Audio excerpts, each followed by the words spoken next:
Hello, Hey Yuri, how are you? I'm fine, thank you. Just switching on my. Here you are. Yes, how do you see me? Yeah, perfect. Perfect. Hello. So what's going on in your life right now?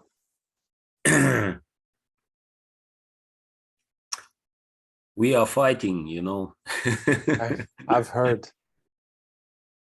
How hard, you mean? What does your daily life look like? What does your daily life look like? So today I start my day just last week. I started my day with daily meditation and physical training. I have like special program of checkpoints of daily routine, and it consists of first of all when I wake up, I'm trying to contextualize myself. So I'm asking questions: where I am, who I am, and that I am here. That it's me, and I am like in the world. And after that, I smile. Um, After that, I make records what I have in mind just for the first impression of this day, and I write. I have my diary. It's like diary of my most valuable thoughts and some like thankfulness. Yes, what I have, and then I meditate. When I'm fine, I wake up, drink a cup of water, uh, sometimes with lemon if I have it in fridge, sometimes without, and then I have Headspace. This application of Headspace, like I meditation. think I've heard about it. Yes. Yes, I don't meditation use it. application, and usually I have a full level headspace. Like first is breathing, and I breathe starting with my breathing, because when I breathe, I say that when I breathe in, this is for myself. When I breathe out, I do it for other people, and then I breathe it. This is for myself. So to make some balance in life, not to give too much out of myself, because I know that sometimes I feel very empty when I give too much out of myself. So I try to balance somehow, and then I choose like a program of meditation, and usually it's about anxiety, about capturing, about like how to cope with my with my rush in life, with my angriness, with my hatred, or something of the kind, how to direct this energy into creativity. And sometimes I'm successful in this, sometimes this capture me, not I capture this, but it captured me. And then I go to physical training. I have like a program for about 20 minutes, and I do it when it's very cold. I do it in my house. When it's shiny and warm, I do it on my backyard. I have like training physical equipment there, and I switch some courses, business courses, usually business courses, and I do it, listen business courses and doing my trainings. And it's about 20 minutes, about 300 active kilocalories. And then I go to shower, and then I go to work. And this is only the first week after the active phase of Russian invasion, when I come back to my like regular stamina driving like system. And because last 2 months I was like sleeping 1-2 hours. I was hurrying with all my military obligations because I'm in territory defense. Everyone is calling. We have to collect some tactical ammunition, also connected with weapon, connected with transport, with fuel, with humanitarian aid, and all that. A lot of people, a lot of stuff. But also every day I try to spend some hours for creativity, because when you're doing business, you're creating something. When you are doing fighting and military issues, you are trying to destroy something. And this is a different mindset between destruction and creation. It's difficult. I think this is the most difficult thing now I'm facing, because when I see the enemy, I try to push all my efforts, to push all my inside energy to killing, to death. And when I try to switch to business, I do my best to create something, to do more, to bring added value. And this is the internal like conflict, when you are creating value by creating some application, some business analytics, some good things. And then you have to switch to military issues. When you are creating destruction, you are doing your best to kill people, to not let our enemy to do most damage to country, to my people. And at the same time, not to become animal, because for these 2 months I lost 2 my employees. They were killed. One near Bucha, this Bucha massacre near Kiev. It's about 15 kilometers from my territory defense unit. And it was 3rd of March, about a week after invasion started. And the second, it was 22nd of April. It was just 2 days before Orthodox Easter. And he was a financial analyst at our civilian life. And he was veteran, but at 22nd of April, he was commander of tank, and he was killed nearby Kharkiv.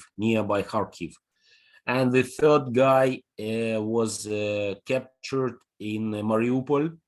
He was director of iMedia. It's like a creative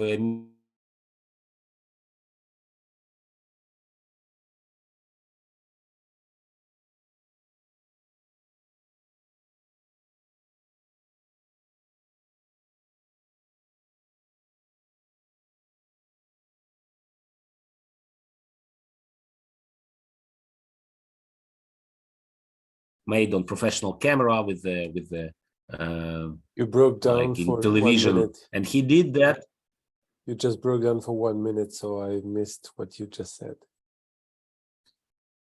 So the third guy, Stepan Golovko, he was captured. He was injured in Mariupol, Azovstal. This fighting. They were surrounded, and he was wounded, and just about 5 days ago, the commander decided to be captured to keep alive, because they stand for 2.5 months and killed a lot of Russians, a lot of enemies, and he made the decision not to kill, not to fight to death, to final people, to all fighters, and he agreed to let wounded people and civilians came out of the surrender to stay alive. So he was there, and we lost connection with him. His name is Stepan, and this is like emotionally like a heavy moment for me. And with this, I have to, to carry that, because this is also my responsibility, and at the same time, not to be animal, not to become animal, and not to be like totally hating this our enemy. So this hatred, I try not let hatred to destroy me from inside, because when you are ready to kill, you are starting to become a bit angry animal. You do not have like barriers inside your mind, inside your body, and you are ready to pull the trigger. And this is special like state of mind you have to accept, and then you are ready to kill. Is that the main thing you want to talk about today? Yes, I think that I tried to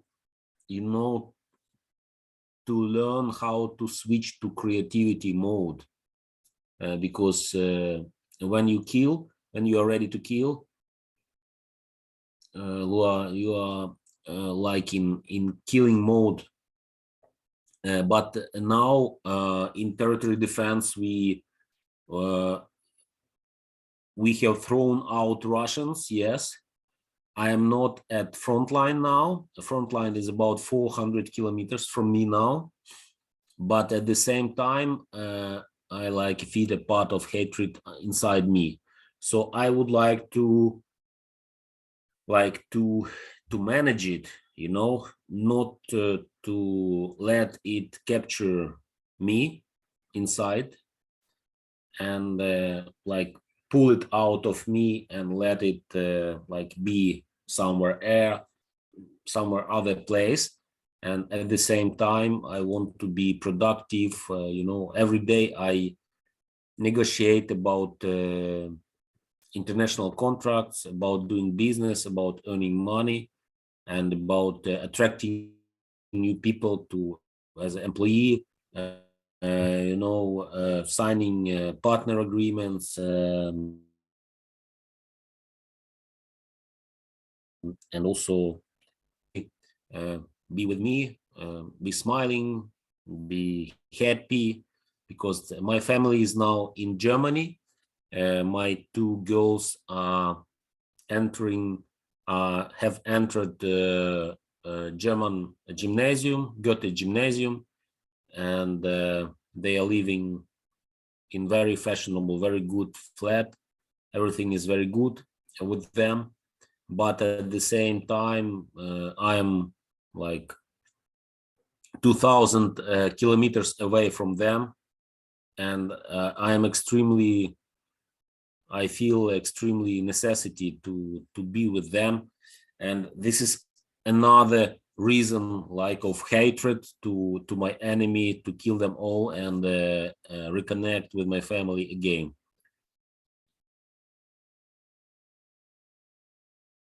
I haven't heard the problem. So I hear about your desire to be creative. I hear about your desire to be reunited with your family, and I hear about your necessity to connect to the energy of killing. Completely hear that. What's the real problem? Because, you know,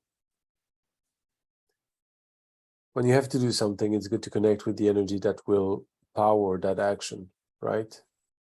If you cook yourself breakfast, you won't connect to the energy of hatred, because that's not the energy that's going to bring the most beautiful breakfast, right? But if foreign soldiers invade your country, you don't want to connect to creativity and how to love them better. They're here to kill you and your family and destroy your country. Of course, you want to connect to an energy that would carry that and carry your own action of killing them. And that's the right thing to do, in my opinion. So I haven't heard the real problem except conflicting stories of judgments of yourself. See what I mean? So you think that it's okay? Yes, everything is fine. I will tell you that if someone enters my home tonight with the purpose of killing my family, I will go berserk. I will kill them in any way I can. Not because I hate them, because I love my family and I want to defend them. I will. If necessary, I will eat their heart alive. I will kill them. I will pierce their eyes with my fingers. I will do what's necessary as an act of love towards my family, not as an act of hatred towards my enemy. They chose to enter my home. I did not invite them. They chose to enter my home uninvited, with bad intentions. Of course, the energies that are elicited in me are for destruction of them, not because I want to destroy them, but because I want to protect what's behind me, my family. You see? I see nothing wrong, absolutely nothing wrong. I'm not saying it's easy to live that and nice to experience this kind of deep hatred, this kind of, I've never had the situation myself, but I can totally see, I see nothing wrong with what you're telling me.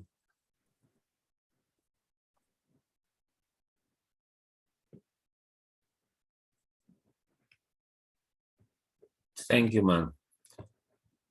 I was looking for this answer.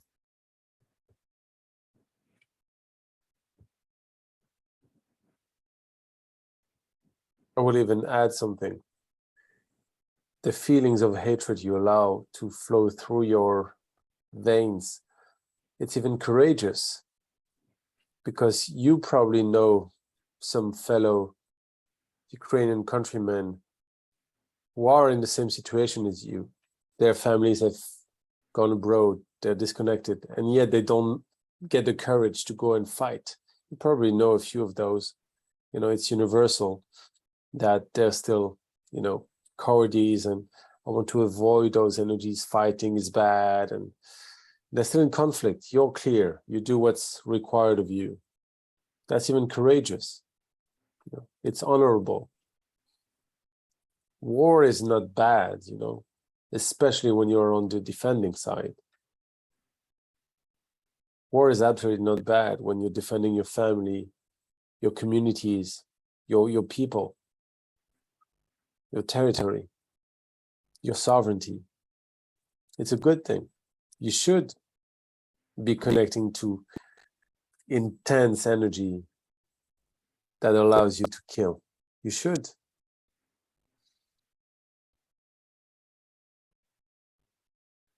And you are. And so get rid of any judgment that says it's bad or in any way. Krishna,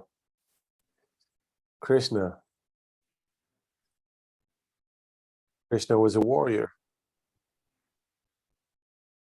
Do you think he cooked eggs all day and cultivating a garden and planting flowers? Kill people. You gotta kill. Not because you're a murderer, but because you're a warrior. And the warrior protects what is dear to his heart. True? And the energy, the adrenaline that comes when you're under attack.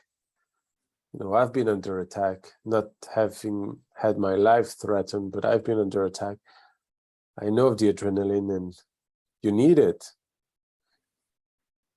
to fuel you. Just like when you just become a father, you don't sleep much, but you have some adrenaline in your body that carries you to do what you need to do. Get up, feed the child, do this, do that. It's the same here. The adrenaline of war carries you to what you need to do. Doesn't mean it's bad. It is necessary. And if it's necessary, then you pursue it.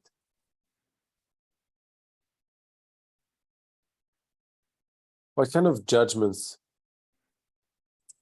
go through your head when you feel that kind of what you call hatred, which I don't think it's hatred at all. It can be felt as hatred, but it's adrenaline to defend. The call would be very different if 2 months down the road you tell me, oh, we defeated the Russians in Ukraine, now we're invading to Moscow. Then I would say, what's the purpose of your invasion? Oh, revenge. Well, maybe it's not a good energy to follow, but that's not the situation now. Now you're at home. You're defending your home while your family, your girls are abroad in Germany. You did not choose that situation, but you find yourself in it.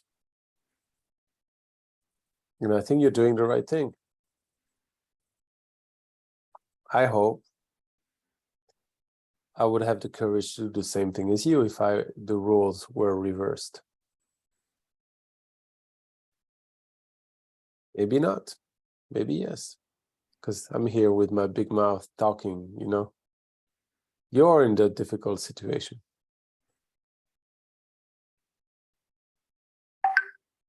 And there's nothing wrong from what I perceive. Only the judgment that there is. Judgment of myself, yes. I judge myself. I shouldn't. Killing is bad. No, killing is not bad. If you have to choose between, again, if someone would enter this house tonight, and I have to choose between killing someone and saving my child, do you think I will hesitate?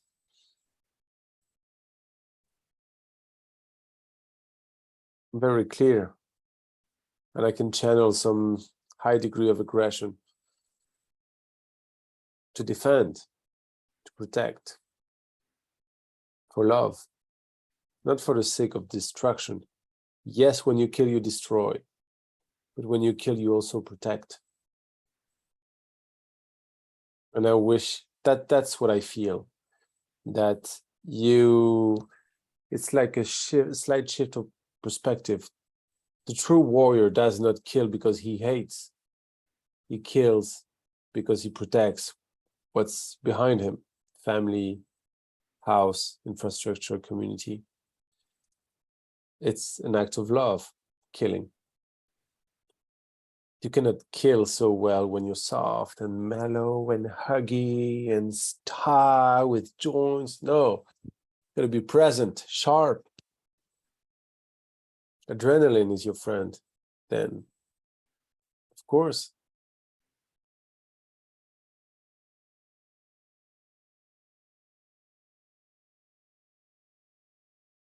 I don't think you have a huge problem at all.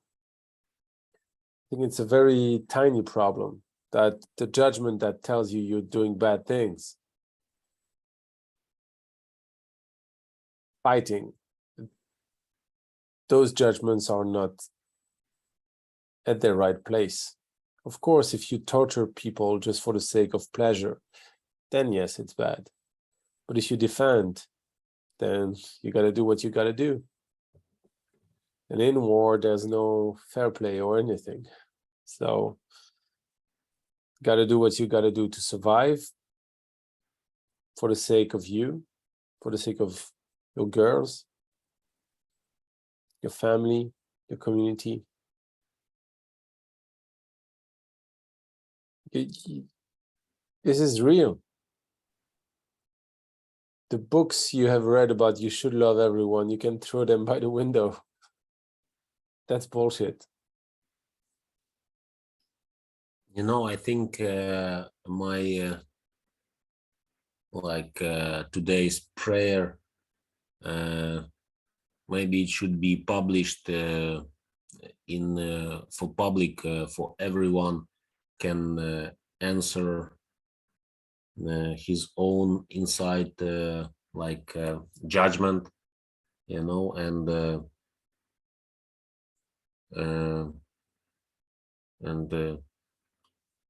like humble opinion inside, humble some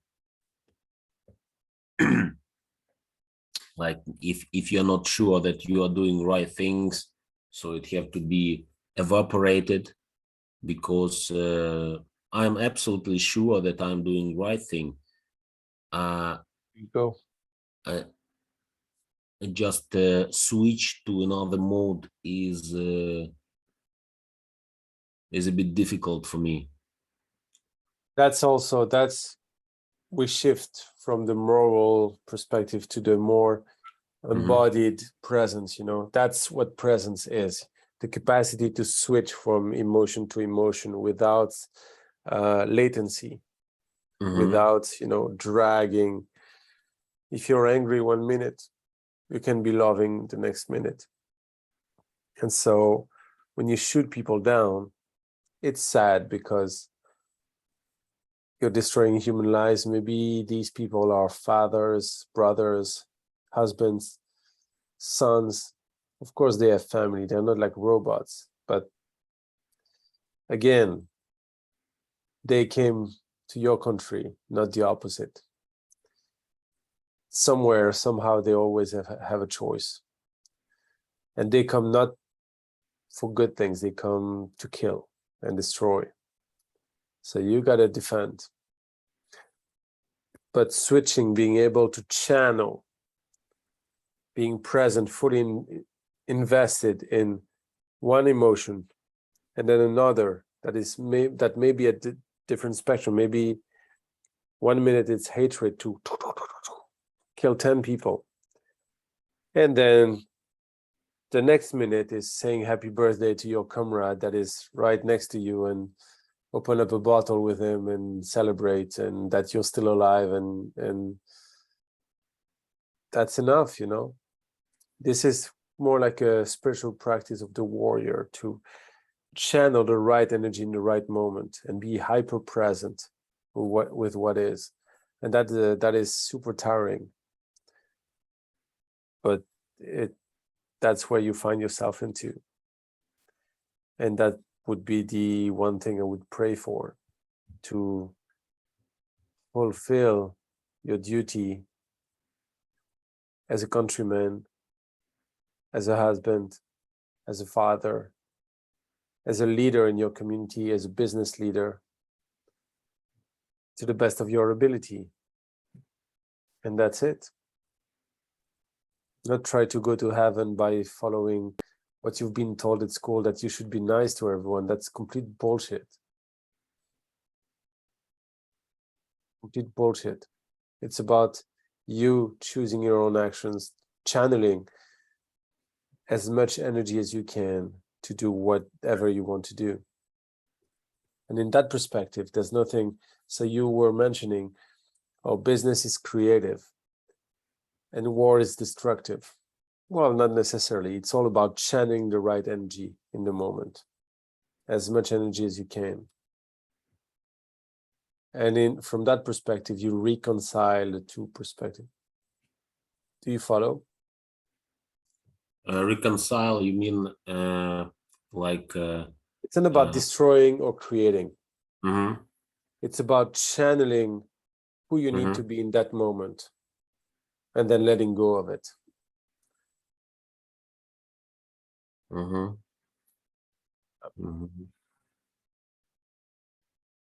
If you need to kill, you kill.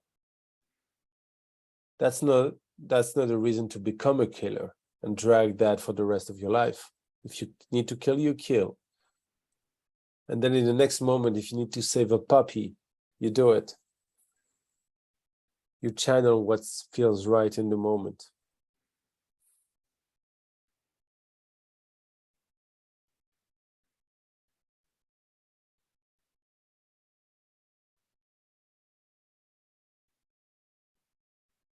This being said, how yes, are you and feeling? How are you yeah, feeling? yes, I feel better. And another question I would like to ask you is when I you know when you have your people killed, and when you uh,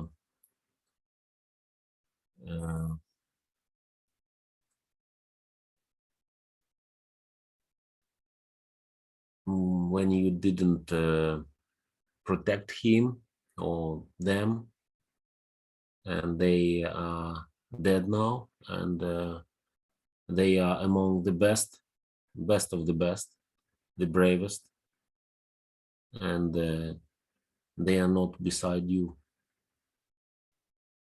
now. And it means that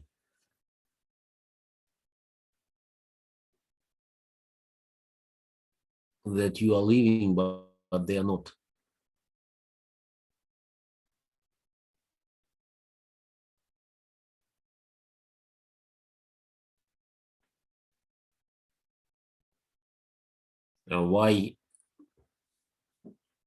Why there?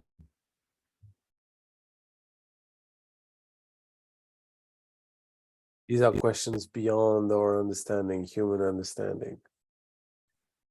But it's not because you're a leader to them that you're responsible for them. I would like you to come back to you at the human level. Yes, you may be a business leader. Yes, you may be an officer. Yes, you may be leading men. But in the end, people are there because they choose to be there. And it's not because someone gets killed that it's your fault. At least if you don't set up a trap to kill them, then it's not your fault. You do your best. But of course, in a war, there's going to be casualties, of course. Yes, but you're not forcing them.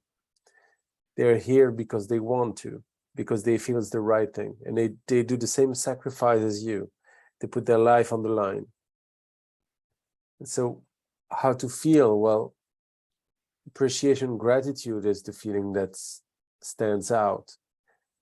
Appreciation for their sacrifice and their contribution. And when all of this is over, what you can do is honor their life and make a ceremony, make a celebration, keep them in your heart, keep them in your memory, celebrate their birthday every year, something. But of course, there's going to be casualties. And of course, it's going to be brave men, the best of the best. It's always the best who leave first. That's how it is. And that pressure, that pain brings more fuel to that hyper presence I was speaking about, to kill when you need to kill, but to enjoy when you have the capacity to enjoy.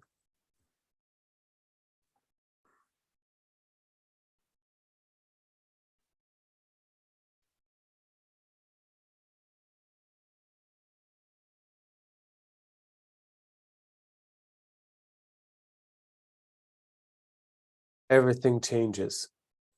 And you may find yourself in extremely difficult circumstances, but this too will pass, as they say.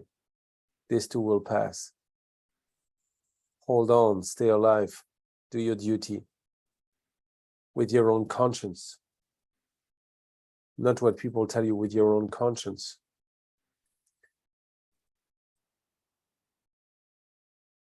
Killing is not bad, you know, especially when you're defending. You've killed chicken to eat chicken.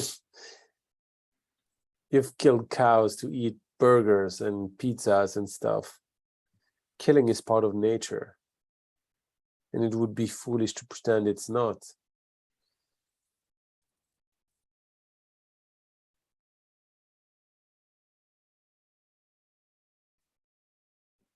Whether you believe it or not, you're still doing God's work by following what you feel is right.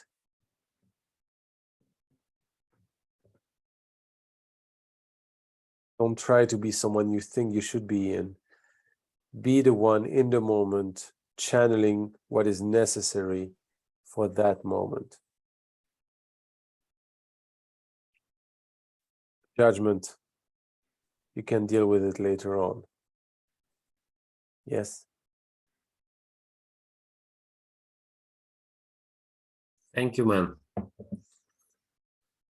Thank you for you agreed to listen to me, because you know, it's necessary to talk to someone who will listen. I think you're on the leading edge here, because you're thinking of your emotional health, mental health. Maybe many of your countrymen don't think about that at all. So by sharing that, also you can become an example for them. And you feeling those emotions and letting go of them, you can be an example for them also. Because again, there will be an after the war. And you will have things to build. And you cannot build if you're crippled and damaged emotionally, because you've judged yourself so hard into pain and madness. So maybe that's your edge. That's your true gift, to feel that pain and to share your own work and your own questioning and a new perspective that can help other people also.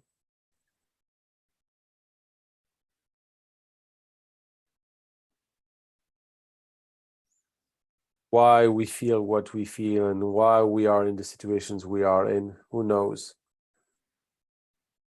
But it's our role to make the best out of it in service to others. And when we do that, our life becomes a gift.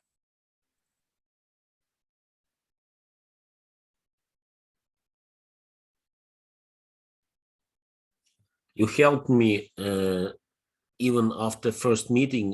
Do you remember when we met in Kiev? I do, And yes. you recommended me this book, yes. And I came through 5 stages. Then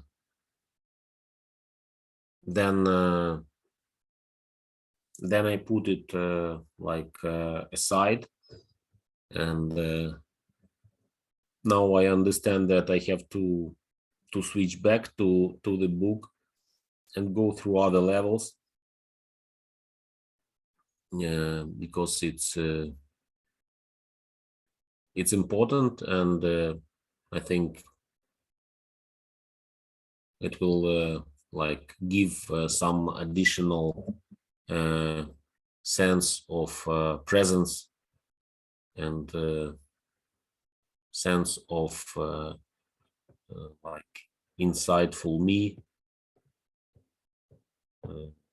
in this life, in this moment of time, in this eternity and love. I remember this question when you asked me about what is everything around you. You asked me, yes, what is the world? Yes, what is the whole world? You asked me. What do you think reality is? What's the Struggle. reality is? Yes, yes. What reality is? And after that question, I always ask the same question when I just losing sometimes like moment of truth, and I ask myself your question. Just thank you for that.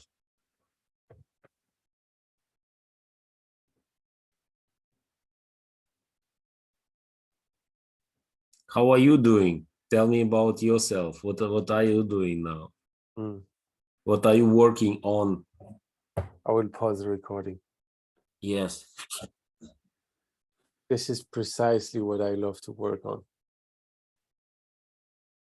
Yes, and this challenge when after Frontline went 400 kilometers from Kiev, we are again at this big problem of unity. People again under the challenge of greediness of tearing apart power and some small pieces of angry are throwing away, and it's a big question how to connect 10 villages into community with the honor, with dignity, with one mission of co-living in harmony. When you are doing something, you are creating common good, but also with your private interest. And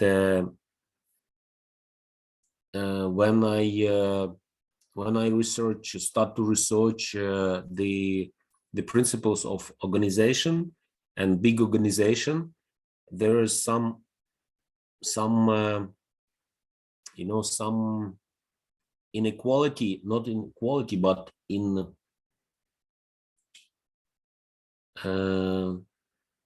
situation when you are starting to fight for resources to save your position in the hierarchy rather than make the whole system greater. It could be greater in matter of capitalization. It could be greater in matter of security of life of all, like neighbors. It could be the capital in the matter of quality of healthcare, of quality of education, of schools, and the quality of motivation. And this is the big challenge, how to keep that will of community to be harmonized community. And if you can share the secret of your experience, I would be happy to make some experiments and to participate, because now we have the challenge to make like organization that could provide this to common goodwill. This is the challenge of the leader, to connect to a deep enough purpose that is common to everyone. So if we live in a village that the purpose of that village is to grow food, and we start hating each other because you like the color blue and I hate it, I like red, we start fighting each other, like, you fucking liar, you like blue. Oh yeah, but you like red. The leader can come and say, okay, you like blue, you like red. We're not here to choose colors. If you like blue, you wear blue. If you like red, you wear red, and it's fine. But we're here to grow food, and you connect people. You reconnect people to connection itself, to a deep enough purpose that unites everyone. And so that's the challenge. You can unite a village. You can unite 10 villages, like you're doing. You can unite a whole country. Hey, we need to defend against the Russians. You can unite a whole planet. Let's live together in a prosperous way, sustainable way, in a free way, in a way that respects our differences. But you gotta, the more people you bring in, the more complex it becomes, the more potential for conflict. That's why, like, one world thing, except living in peace, prosperity, then, people will have their differences, and it's good because the wealth of humanity is in the differences. So you got to have a system that balances the celebration of differences and the unification of our commons. This is something probably, I cannot crack it now. Maybe it will be cracked translated into a system, an evolving system in the future. That's my hope. But this is the human condition. We will disagree with each other, and yet we have to live with each other. So that's the art, the science. It's about finding a deep enough purpose that unites everyone. A purpose important enough that the petty, lesser purposes, oh, I like blue, you like red, or the opposite, they don't matter in the face of the bigger common thing, Leadership is about focusing on what unites us, what we all want. And what we all want is prosperity, peace. We all want to grow our kids and see our kids grow and be happy and play. But then things come in the way. But that's, I think, what unites every culture on the planet. We love our kids. We want to see them happy. We want to see them in a prosperous future. And we're told that we are enemies on the media. Oh, these are your enemies, these are your enemies, these are your enemies.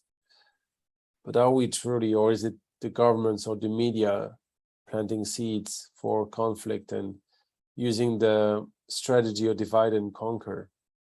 Who knows? But leadership is about connecting to what unites us and actually unite us through that, versus pointing fingers at differences, saying, oh, he's different than you, therefore he's your enemy, you should fear him. That's the tyrant energy, to control you through fear. Now, how it would translate in a governance model, that's another question. But before having the tool is a what. You gotta work uphill, upstream, work with why, work with how, and then the what will make itself known.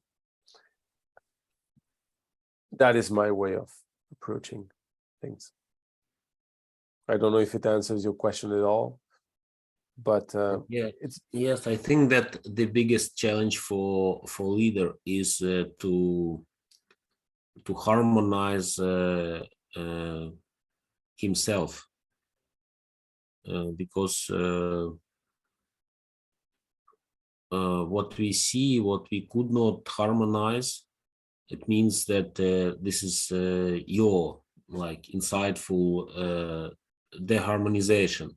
If you are harmonized, you will harmonize everything around you. And how well you harmonize, it means that all around you will be harmonized according like your differences. You harmonize because you are different. You're different with your wife, yes? Yes, and you are happy only when your wife is different. If she will be the same as you are, you will not be harmonized. Because we marry with our lacks of everything. So what is lacking me is I can find in my wife, and this is again the question about inside world, how you can organize yourself. It means that how different around you, a community or village or 10 villages, it doesn't matter. So how far can you build the ecosystem around you? It means the level of your leadership. Really agree. In the end, I think what you're saying is about the embodiment of the transcendence of poles. You know, you may hate blue and love red, but if you keep the eye on the big picture, you see it doesn't really matter, and so you let go of that. You let go of your personal preferences and you embody the bigger picture. You embody what truly matters, and then the rest will follow it. And as you embody it, you're able to lead those around you. It's first about the embodiment. I completely agree with you.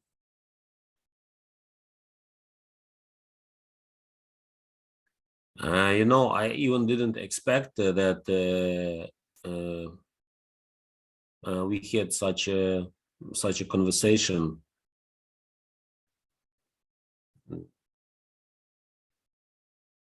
Thank you, man. I really feel happier than before we started. You are doing a great work. I read your feedback of your LinkedIn, and I heard that